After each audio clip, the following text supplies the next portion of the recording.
I believe lethal force is not necessary. You said that injuries happen. I believe injuries happen, but I don't believe death happens. I don't believe death happens so frequently and is so publicized that it's becoming a topic of debate, something that we're talking about right now. So I feel as if even something that you said, such as, but families are always called or they're always notified. Me getting a call that my son, my family member, my brother, anybody is dead, call or not, that's a life you've taken from me. Especially without probable reason or cause, it's unacceptable. And your database, the FBI database, I heard the numbers that you said. I heard the statistics and how you explained what it said. But like I said in my last speech, these are incidences that are not being reported. Police have a thing called code of silence in which they do not speak on their fellow officers' misconduct on the force, on the task, on duty. They don't speak about it because it's something that can get them blackballed within the police department. So I feel as if those numbers won't exactly be accurate because, yeah, we may hear, like, it may be based off scenarios that have happened in the media and news and stuff like that, but the real numbers are not there because of this code of silence and this fear of your fellow officers rejecting and or isolating you. And I'm not saying that the killings are mainly of black people. I do know that other races are being killed. That is something that is very much understood. But my case says that blacks are targets. Blackness is a target in today's society. Blackness is a target. That's why we say Black Lives Matter. There would be no need to say Black Lives Matter as if they mattered. If it was seen, if we were seen as equal, if we were treated as equal, if we were not seen as targets, if our skin color did not make us a target. In a 2020 encyclopedia, it states, the U.S. police killing rate of blacks is 5.34 per million, 2.63 per million for Hispanics, and of whites is 1.87 per million.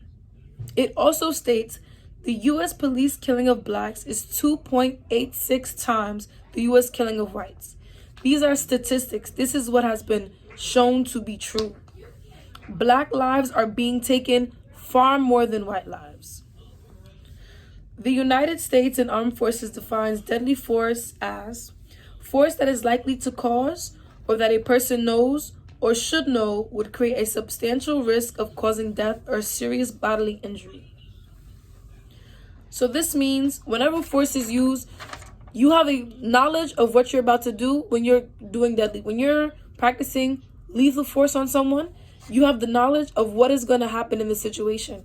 When I do this move, this maneuver, it will kill you. So you have knowledge of what you're doing, how the situation is happening, and the outcome of that situation. In the 1985 court case, Tennessee v. Garner, the Supreme Court struck down the Tennessee statute, which once allowed police officers to use all the necessary means to effect arrest.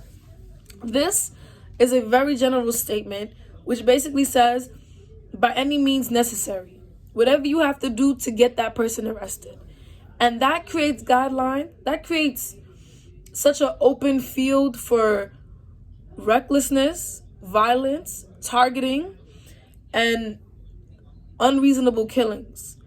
And then people can use all necessary means to effect the arrest in their cases to help defend them killing an innocent person, them killing someone who shouldn't have been killed. So it has become constitutionally allowed for police to exert deadly force under two circumstances.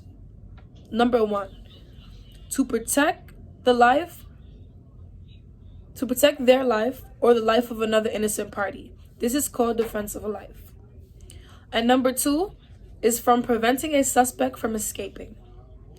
Many cases have fallen outside of these constitutional guidelines.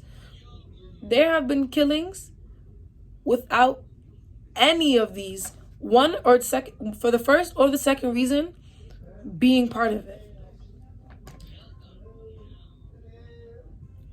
And I'd like to take a moment to just name some of these people who have been taken from us because of police incidences of violence, of lethal force, which has been used on these victims, and they're no longer with us.